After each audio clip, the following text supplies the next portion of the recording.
caminante el monte con las alas coloradas. Buenas tardes, estamos en esta segunda parte de la entrevista al poeta Porfirio García Trejo, y en esta ocasión vamos a dedicarla únicamente a propiamente lecturas de poemas de Porfirio. Haremos pocas intervenciones para que ustedes puedan conocer de viva voz la creación literaria que ha tenido Porfirio García a lo largo de todos estos años. Porfirio, ¿con qué vamos a empezar? Con este poema a México, que se llama así, México. México es más que todos los puntos cardinales, que todos los climas de la tierra, que los 5 sentidos de la calle. Es el cosmos centrado en el Aleph, que pudo ser Dios, pero es la vida.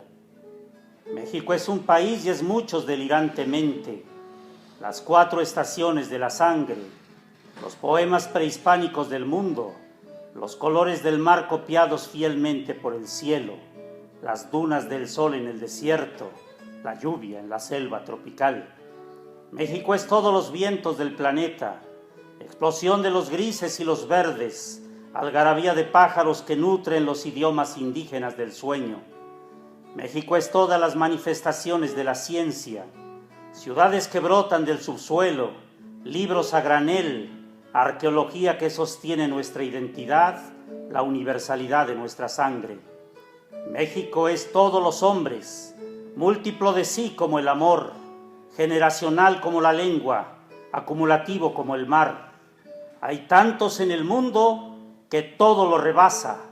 México es todo, somos todos, por eso siempre nos transgrede, nos hace un alma obsesivamente nacional. Apenas ayer crecía pasto en las paredes de adobe de la casa.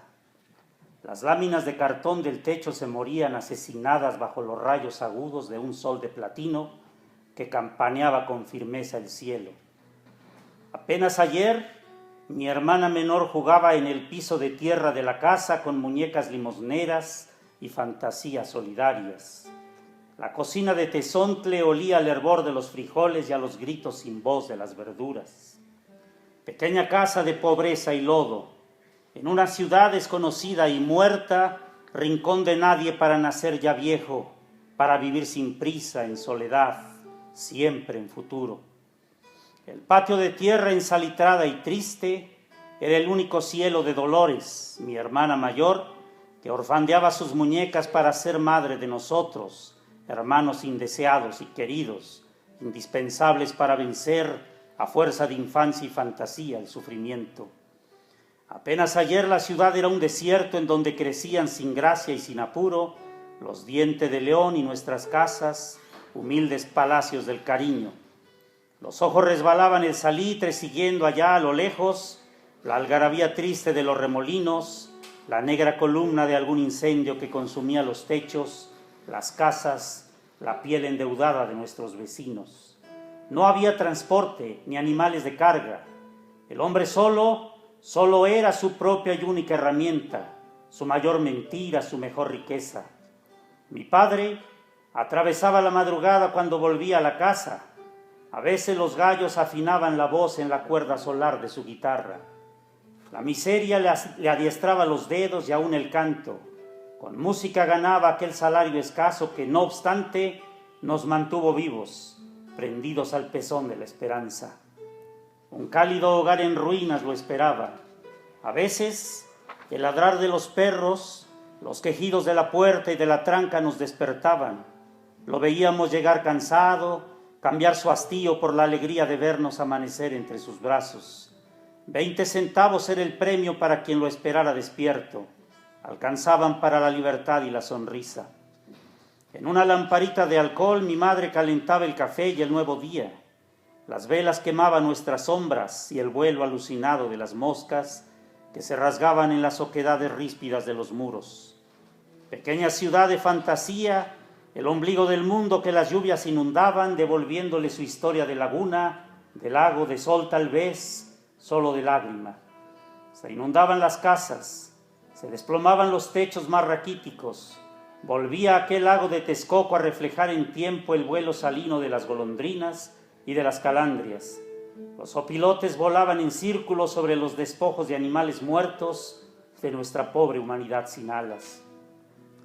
Mi padre, siempre con la guitarra a cuestas, con zapatos y calcetines en una mano, con pies descalzos y pantalón arremangado, chapoteaba el agua hasta alcanzar la calle 7. Ahí comenzaba el pavimento, la luz artificial, la civilización y el transporte. Tras secarse y calzarse los pies heroicos, se iba toda la noche a continuar la vida, tocando para la danza y la alegría. Cuánta tristeza disfrazada le sonaría canción entre las manos. Mi madre, siempre hacendosa, mantenía en pie la casa limpia, planchaba la ropa, aplicaba inyecciones, sueros y esperanza a los enfermos que acudían a ella desde la otra edad del mundo, desde los siglos distantes que transcurrían en otros puntos del llano y de la vida. Solidaridad de pobres, abandonados a la mitad de un espejismo. Fue difícil estar de pie y completos, esas formas de la vida que no alcanza, esa necesidad que nadie en el mundo debería padecer, pero que existe en el interior del hombre y del sistema. Apenas ayer y hoy aquí, en Nezahualcóyotl, pero en el mundo siempre, en todo rincón de su organismo, la pobreza extrema, el desamparo, la agonía. Apenas ayer aquí y en todas partes siempre, en todos los minutos, en toda la soledad salina, donde habita alguna forma, alguna especie, alguna dimensión sobrenatural de nuestra gente. Apenas siempre. En estos 63 años veo que en el poema reflejas mucho de tu familia. Sí, cómo no. ¿Ha llegado o llegó en el pasado alguna ocasión en que perdiste la esperanza? Pues la esperanza no, perderla no. Que se haya golpeado, que la haya maltratado, sí, ¿no? Sí. Por eso decía, este mismo poema decía que no teníamos pasado sino futuro, porque yo esperaba que el futuro fuera mejor, ¿no? Y lo es, de hecho. Lo ha sido mejor, sí ha sido mejor que nuestro pasado, digamos. Pero para llegar a este futuro donde no hay lujos ni mucho menos, pero hay lo indispensable, hubo que pasar por golpes muy fuertes. Yo te decía en la sesión anterior, por ejemplo, la muerte de mis padres, ¿no? Cuando yo tenía 5 años, entonces ya te imaginarás que hace falta el padre en una familia tan pobre, ¿no? Tan miserable. Y sobre todo si se tienen sueños, porque el padre o los padres lo que hacemos de pronto es ser la base para que los hijos sueñen, para que los hijos crezcan y se atrevan. Pero si no los hay, es difícil. Es difícil. Y sin embargo, pues aquí estamos, todavía escribiendo poesía después de que la vivimos, ¿no? Sí, se llama Biografía. Biografía está en el libro que hiciste favor de editar. Y son datos sobre mí. Íbamos de México hacia Neza y ahora vamos hacia mí. Sí, es personal. Dice: nací el año del temblor en que se cayó el ángel, meses después de la muerte de Gabriela Mistral. Mi infancia transcurrió en Nezahualcóyotl, a un ladito de Dios, en las llanuras que habían sido de agua y que ahora infectaban la ciudad, que cubrían de polvo el vuelo indeciso de los opilotes. Fui uno más de esos niños que no tenían futuro, que vivían en zozobra, acechados por el hambre, las enfermedades, la violencia extrema, los remolinos, los incendios. Ninguno de mis amigos de entonces alcanzó la adolescencia. A los 9 años, mucho después de que mi padre cerrara para siempre su ataúd, las amorosas armonías de su guitarra, repetí el milagro. La poesía apareció en mi nombre inmaculada y cierta, con el color mismo de mi piel, con mi fragilidad de niño y mi ambición de raza vencida y solitaria. Me habló desde esa pequeñez que el entorno mismo le imponía, me obsequió rosas que marchitó el salitre, cubrió mis ojos con ese cristal que deforma el mundo y te obliga a mirar con fantasía, con optimismo nacido de la imaginación y de la muerte. Desde entonces fui lo que fui por ella, estudiante en la Constitución, fracasado en biología, en psicología, en derecho, en medicina, maestro en letras y en silencio, hacedor de canciones que solo el viento escucha, rebelde a la eternidad y a la vileza, al desamor que nos ubica en medio, al centro de todas las armas y las guerras. La poesía me insertó en los libros, preservó mis primeras letras, cocinó mis primeras páginas. Por ella aprendí de nuevo a caminar con la tinta siempre fresca, con el corazón de polvo y la vitalidad propia de quien nada tiene y nada, por cierto, desea. Leí a Nervo, mi primer poeta, a Neruda. El poema 20 me deslumbró, marcó caminos al igual que los heraldos negros, suave patria, en fin, cosas indispensables para arribar sangrando al humanismo. La poesía llegó cuando se fue mi madre, por eso nunca fui huérfano del todo, nunca estuve solo, nunca pedí cosas que carecieran de sentido. Todo fue palpado de nuevo, valoré más justamente lo que tuve, lo que quise, lo que nunca pude ambicionar. Pudiendo ser ladrón, fui poeta, hacedor de sueños y de siglos, hermano de todo lo que es universal. La poesía me preservó, me enseñó a sentir, a presentir a los demás, a respetar la sola esencia de los que ya no existen. Me atesoró para sí y desde ahí me hice hombre, humanidad que sabe que la justicia es consecuencia del respeto, que la inmoral corrupción que nos ahoga viene de las peores especies de la tierra, que la igualdad entre los hombres es más evidente cuando nos detenemos a contemplar el cielo y descubrimos que todos los astros del asombro, que todos los seres imposibles del cielo nos contemplan. Y ahora voy a dar lectura a algunos poemas de diversos temas, pues ya no Nesa, ya no, aunque van a ir apareciendo porque quién que es no es, pues quién sabe qué dije, pero ahí está. Tránsito de libros. Yo quiero que a mí me entierren puesto que no hay remedio, en las páginas de un libro que lean solo los muertos, en un libro de madera escrito con alfabetos que el todo y la nada digan cuando reciten mis huesos.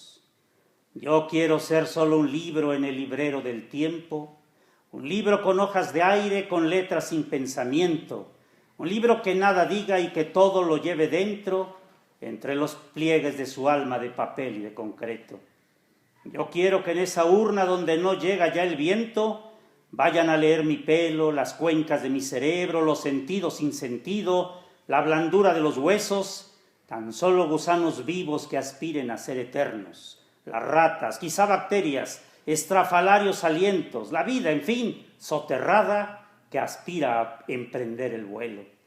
Yo quiero que a mí me entierren dentro de algún pensamiento, en el hombre eterno y vivo que lucha vivo y eterno por hacer del mundo un mundo donde todo sea el cielo.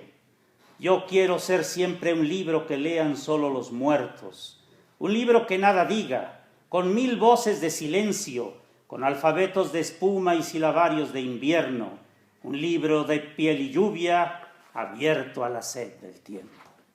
Y esto es para los poetas, ser poeta en estos tiempos es difícil, no porque no puedas escribir, que hay muchas motivaciones para hacerlo, sino porque no puedes dar a conocer lo que escribes de otra manera. Digamos que hoy hay una injusticia editorial que persigue a los poetas de siempre, no de ahora. De siempre, por ejemplo, recuerdo un libro de Leduc, donde publica poemas de un amigo suyo y dice poemas de un poeta desconocido, así tituló el libro. Y es verdad, como él había alcanzado cierta fama, le hace el favor al amigo desconocido de darlo a conocer, ¿no?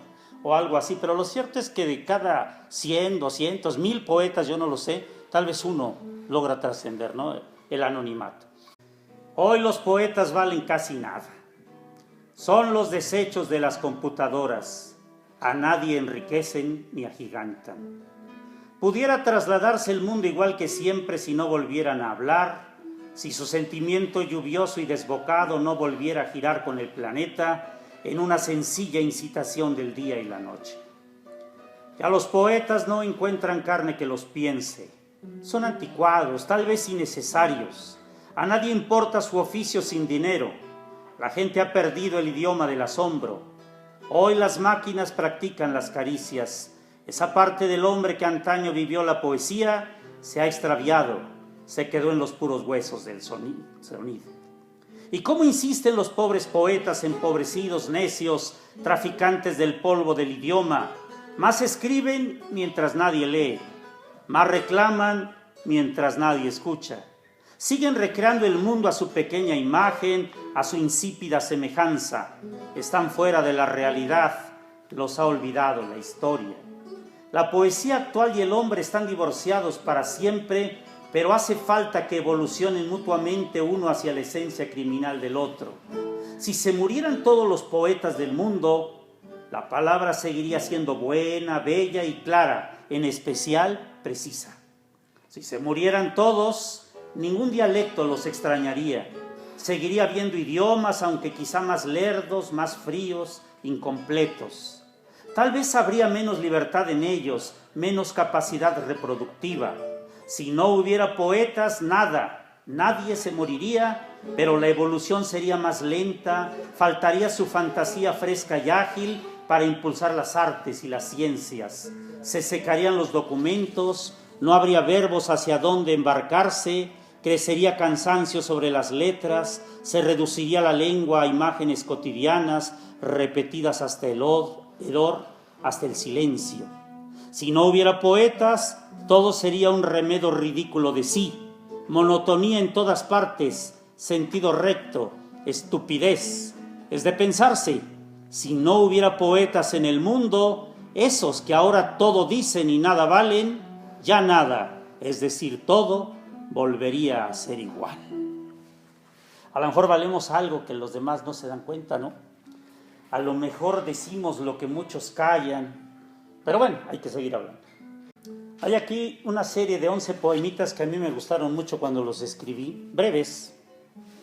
Se llaman todos enlunarados porque están dedicados a la luna.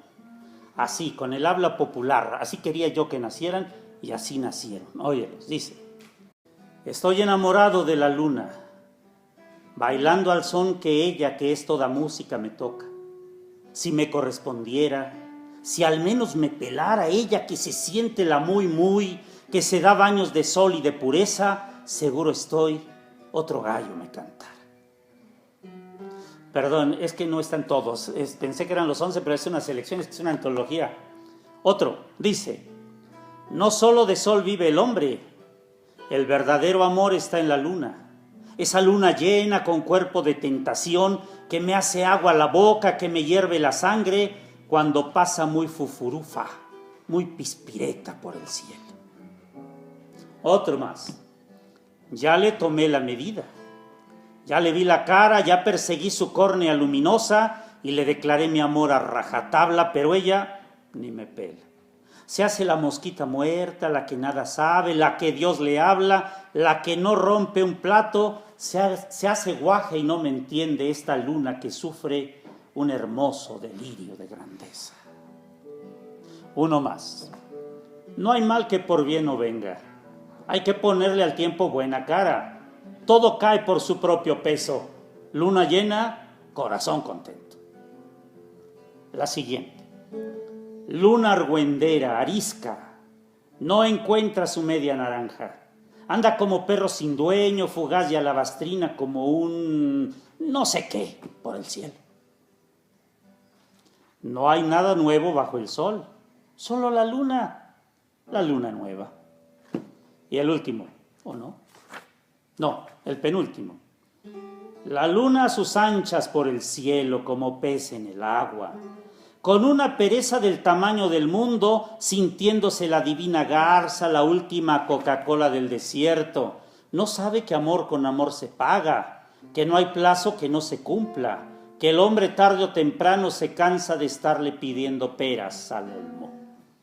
Y ahora sí el último: llégale a la luna ahora que en cuarto menguante se pela por el cielo. ¿No ves que está descuajaringada, que se muere de sueño, que se la está llevando la tristeza?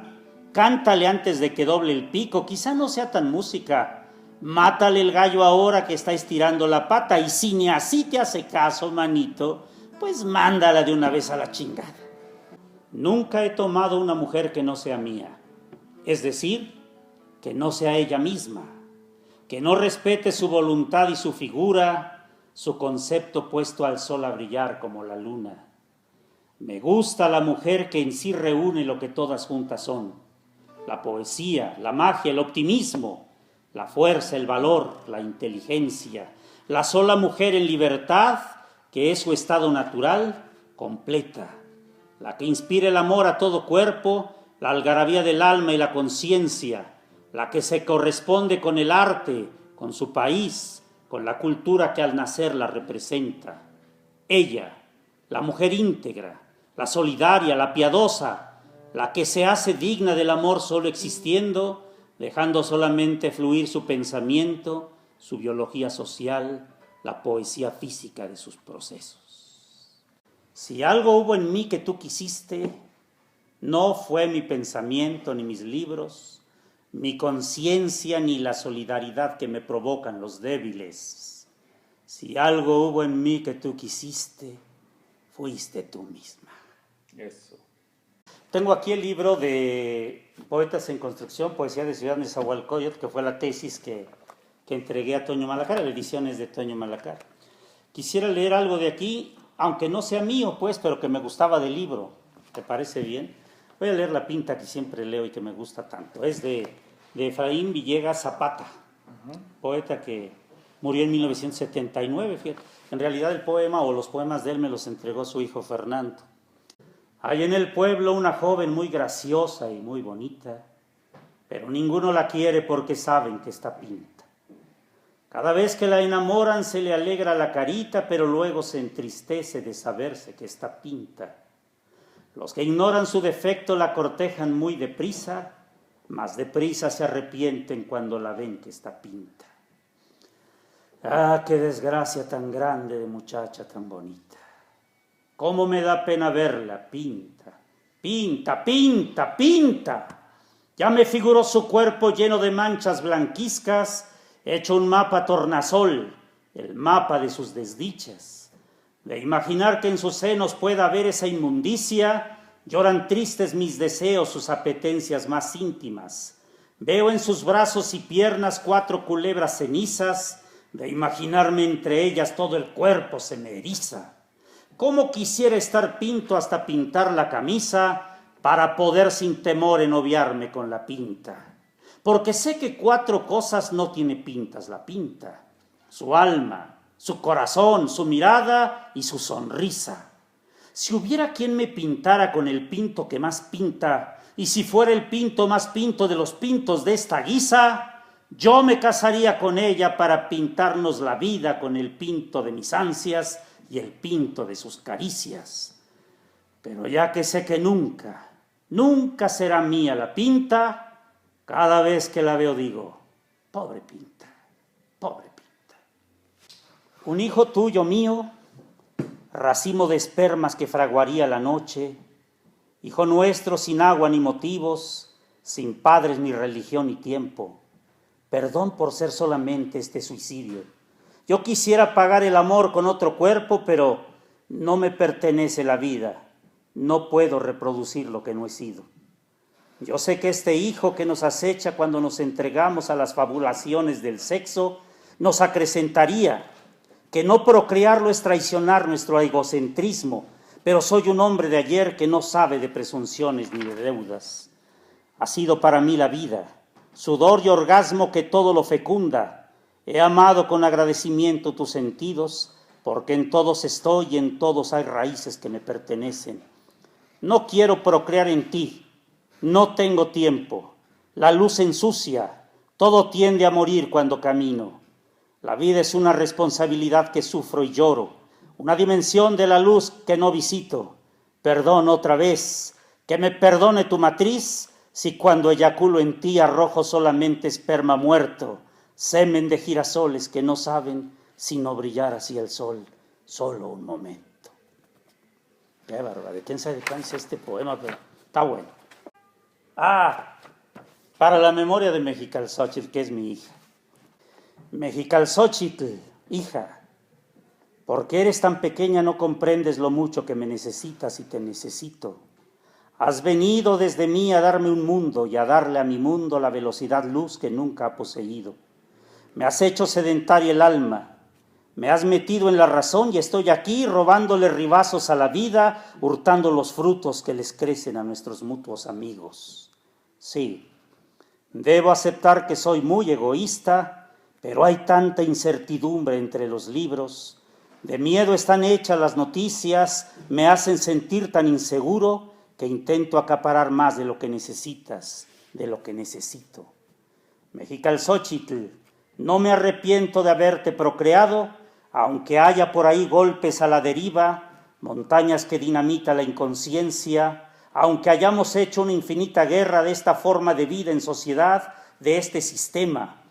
Tú aprenderás a defenderte, tendrás las armas de la sobrevivencia, el estudio que desentraña las trampas de la astucia, las relaciones humanas que vuelven a su exacta dimensión a las máquinas y a los estúpidos. Ahora mismo para ello escribo, para alimentar tu insaciable y diminuta memoria. Chiapas, el estado más pródigo de México, ha estallado en guerra. El EZLN se autogeneró, se dio fuerza y valor para enjuiciar a balazos al sistema.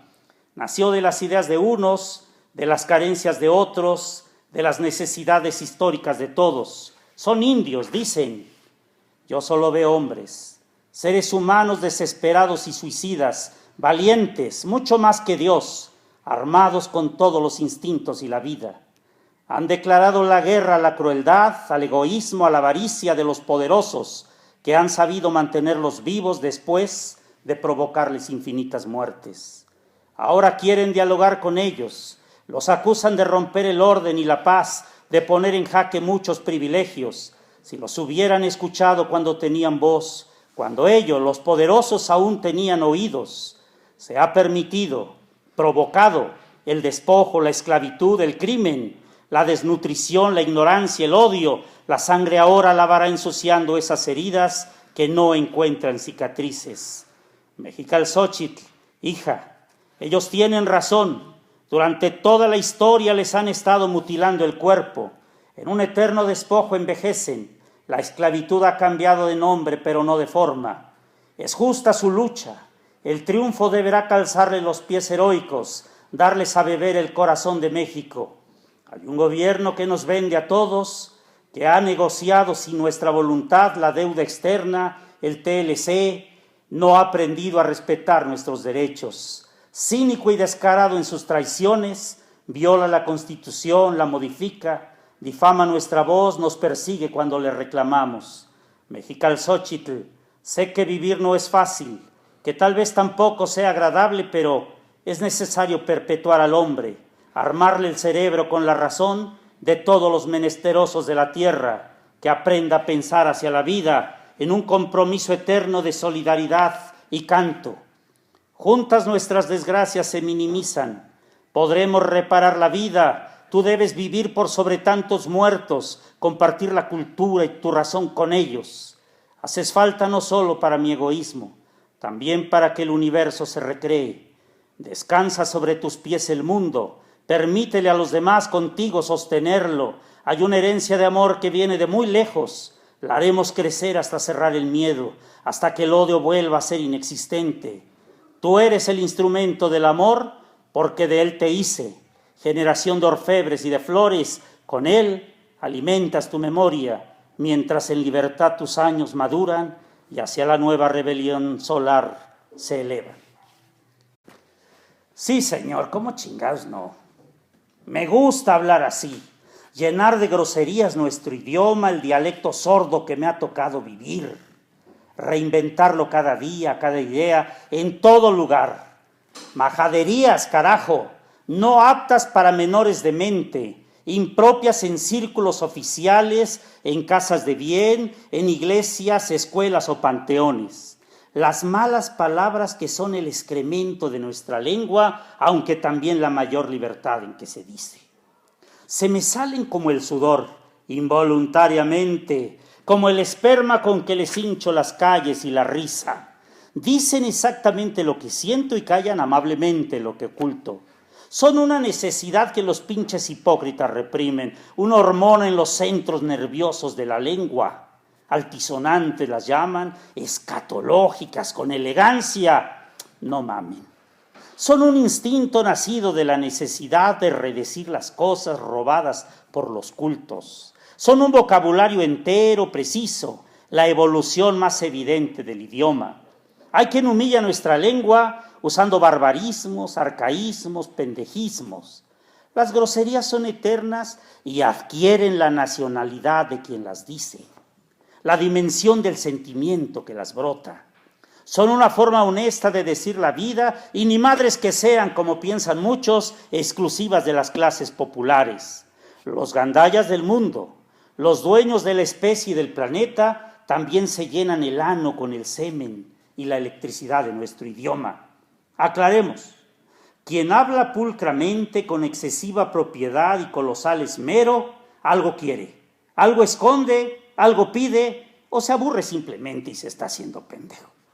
Me gusta la grosería porque es exacta y ambigua al mismo tiempo, directa y sutil, no sabe de homenajes ni de pleitesías. Me gusta porque sí puede ser el refugio de quien llora, el arma del que lucha, la medicina del que estalla, por su naturaleza esencialmente buena y porque cumple una función social que nadie indaga ni entiende, porque tiene sus propias formas de belleza y su propia fuerza expresiva, porque es vital, universal y eterna.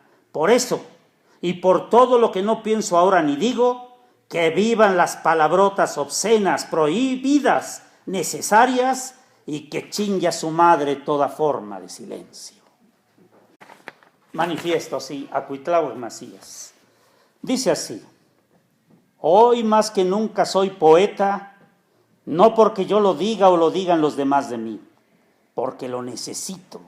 Es mi única forma de vivir, de pensar, de sentir y de brindar consuelo. Hoy más que nunca escribo con esta necesidad semejante al hambre, a la reproducción sexual y a la necesidad misma de morir. Hacen falta mis palabras en este espacio de sordos. Para algo debe servir la poesía medicinal, la social, la recreativa, la necia poesía de los pobres, que es decir, la de todos los que la necesitan y la buscan para estimularse la vida, para amarrarse al humanismo y evitar que la insensibilidad se trague su corazón y su conciencia. Establezco a partir de ahora esta dictadura poética que no cree en Dios ni en la falsa piedad de los poderosos, sino exclusivamente en el poeta, que es decir, en el hombre que acabó su evolución y respeta hondamente la humanidad y las libertades de los otros. Dictadura del poetariado que establece: todos los seres vivos son iguales ante este oficio comunitario y libre. La poesía puede ser un refugio, una herramienta, un arma, una proclama, un tratado de economía política, pero muy principalmente la caja fuerte de la razón, de la imaginación y el sentimiento. La poesía es de todo el que la necesita en la medida misma de su necesidad. La libertad de leer y de escribir es irrevocable y no proceden en su contra la iniquidad, la opresión ni la tortura. Todo aquel que se esconde en un poema torna de él purificado y limpio, más hombre, más libre, dueño de su propia inteligencia. Mientras haya un desvalido, un devaluado, un hombre a medio construir, la poesía será útil, necesaria, imprescindible en el planeta. Es pan para los arrepentidos y lluvia para los áridos, vestido para los rotos, dialecto para los mudos, pero no se piense que todos somos parte de ella.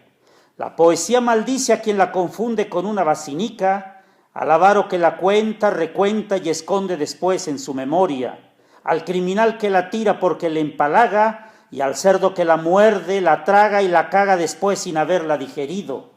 La poesía maldice al que hace de ella una sonda para escrutar sus podredumbres, a quien la vende por cara y a quien la compra por barata, a quien la entrega creyendo dar una limosna y al que la tortura en cada hombre que la vive y que la piensa.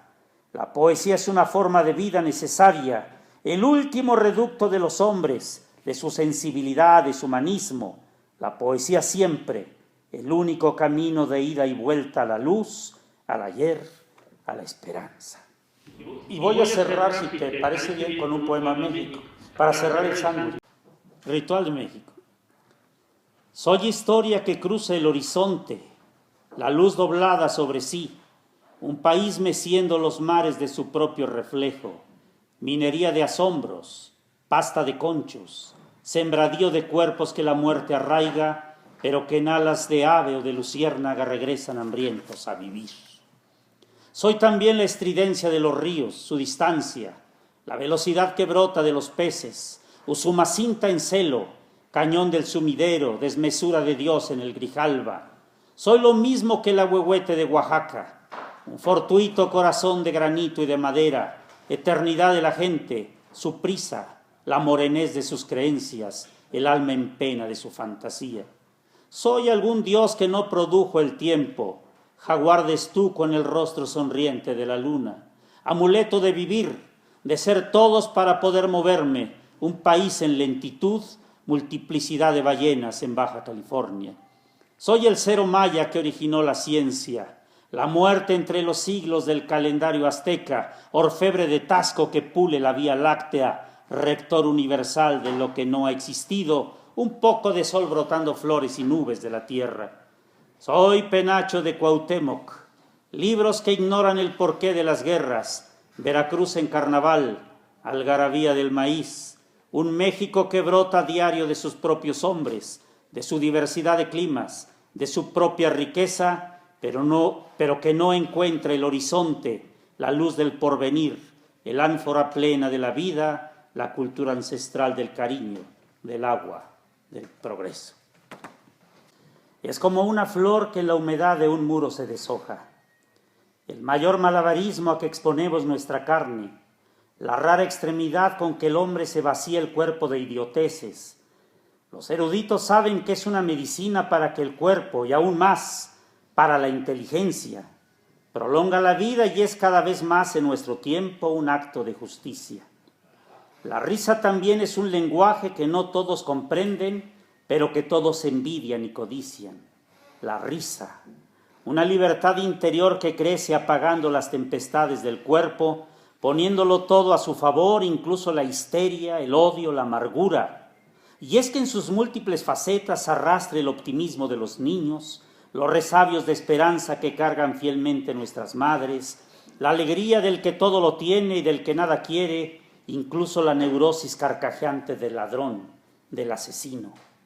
Los pesimistas dijeron que es una meada del espíritu celeste y se echaron a reír como a hacer gárgaras de aire, como a saltitos transcurrir el cielo. La historia de la risa es muy extensa. Se sabe que el primer hombre del mundo ya reía. Tal vez nació a la par que su primera lágrima. Los poetas concluyeron diciendo que es un sexto sentido no explorado. Lo que tal vez sea inexacto es que nuestra especie se la apropie. Siendo algo del tamaño de la edad del hombre, quizá haya animales que se rían, quizá formas inexplicables de la risa propias de las plantas o de las cosas. La risa, la cuerda que pone a tintinear el cerebro, el misterioso cuerpo de la alegría. No lo diga ni lo piense, pero siéntalo. Es cosa seria hablar de la risa. Meditar, por ejemplo, por qué los hombres de antier, ayer, de ahora no la deificaron ni la reverenciaron como algo divino, ni construyeron en su honor una especie animal nueva, un nuevo sistema planetario o sencillamente un diminuto, inexplicable monumento. Muy bien, este es tuyo. Porfirio, no te Ay, vayas. perdón, ya me iba yo. Yo recuerdo, Porfirio, que hace ya 30 años, cuando yo te escuché por primera vez leer poesía, al final en preguntas de los que ahí estábamos reunidos, te hice la siguiente pregunta: ¿somos un pueblo viejo? ¿Somos un pueblo sin futuro? Depende de dónde contemples el inicio de la historia de México, pero el México actual, el mestizo que prevalece en esta región, pues no es viejo, ¿no? 200 años de historia. No. Ahora, si te vas allá y contemplas la época colonial y contemplas la época prehispánica, entonces sí somos un pueblo muy viejo, porque escuchaba yo a Cuitlahua decir hace 8 días que se descubrieron restos, ¿no?, del hombre, no me acuerdo dónde dijo, pero de más de 15,000 años de antigüedad. Entonces diríamos, pues sí sí somos. Si desde ahí tomamos que ese era México hasta nuestro momento actual, seríamos un pueblo viejo. Pero si tú quieres considerar solo de la época de independencia para acá, pues entonces somos pueblo joven. Ahora, ¿dijiste un pueblo fracasado o qué? Sin futuro. No, tenemos un futuro como todos los pueblos, pero el fracaso, o bueno, hay un fracaso que nos viene persiguiendo, y ese fracaso nace de los mexicanos mismos.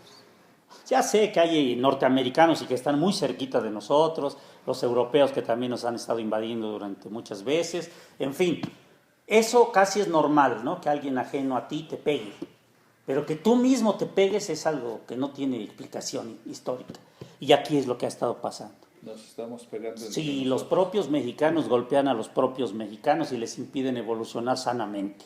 En consecuencia, la historia no es libre, sino que se va frenando, se va atorando. Tenemos que venir liberándonos para poder avanzar y así no se llega lejos, ¿no? Entonces, el futuro, pues ahorita estamos en una encrucijada interesante que no sé qué vaya a arrojar, pero el futuro aún todavía no me pinta brillante, ¿no? Todavía no. Tal vez si me haces esa pregunta en 4 años más, podría ya tener otra imagen, pero en este momento todavía no me es brillante el futuro de México.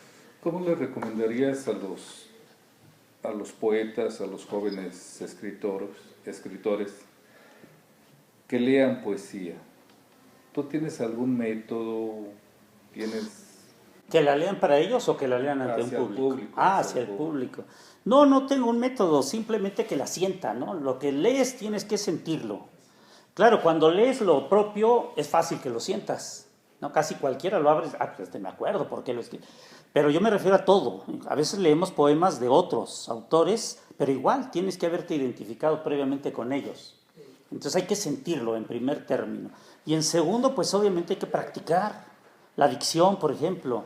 A veces oyes poetas que leen, les gusta además leer su obra en público, pero que no se les entiende, ¿no? Que son torpes al manipular el idioma. Yo creo que hay que prepararse en todos los aspectos. Yo decía hace 8 días, la poesía es un oficio, es una profesión. No es algo que nace por casualidad y que ya te dio Dios o uno de origen divino. No, es una vocación, sí, que la naturaleza te inculca, te da, pero hay que desarrollarla. Los grandes poetas, decía yo también hace 8 días, son grandes lectores, por ejemplo, ¿no? Un poeta que no lee no evoluciona, o está tal vez arriesgándose a repetir lo que otros ya dijeron, y nunca las segundas partes fueron buenas, ¿no? Entonces tiene que prepararse en todos los aspectos. Sí, la dicción, la expresión oral, ¿no? La proyección emotiva, pero también, obviamente, prepararse para escribir poesía que impacte al público.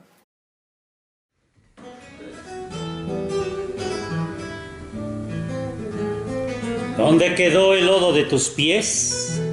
Recuerdo cómo entrabas a los charcos, pateabas con furia el agua, hacías navegaciones sin fin. Tragabas y escupías el agua que entraba en tu boca. Llorabas cuando se iba la luz y tu padre no llegaba.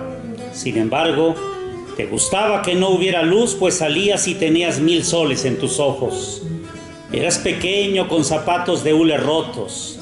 Sentías el polvo en todo tu cuerpo, lo sentías acariciar tu piel y sentías la luna a la mitad de tu cuarto. Mirabas entrar la lluvia por todos lados y las cacerolas y las ollas eran pocas para tantas goteras, el drenaje pequeño para tragar tanta agua. Veías llegar a tu padre con su piel de obrero y sus zapatos rotos. ¿Y dónde quedó tanto orgullo por ser hijo del polvo y del lodo? Ahora que tienes estudio ya no quieres ser obrero. El cansancio de tu padre se ha venido a tus hombros y tú ya no quieres ser obrero. Y gracias al maestro Gustavo Campa, que nos estuvo auxiliando con su guitarra. Su guitarra. Maestro Porfirio, este 16 de octubre del año 2020, le agradecemos mucho por haber estado aquí en esta lectura de su poesía. Muchísimas gracias a ustedes. Realmente lo que estamos requiriendo siempre son espacios para hacer esto, ¿no? La lectura. Porque de eso vive uno en realidad y para eso.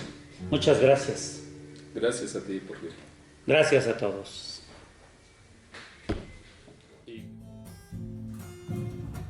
Pájaro carpintero, para trabajar se agacha, en que encuentra su agujero, hazte un pico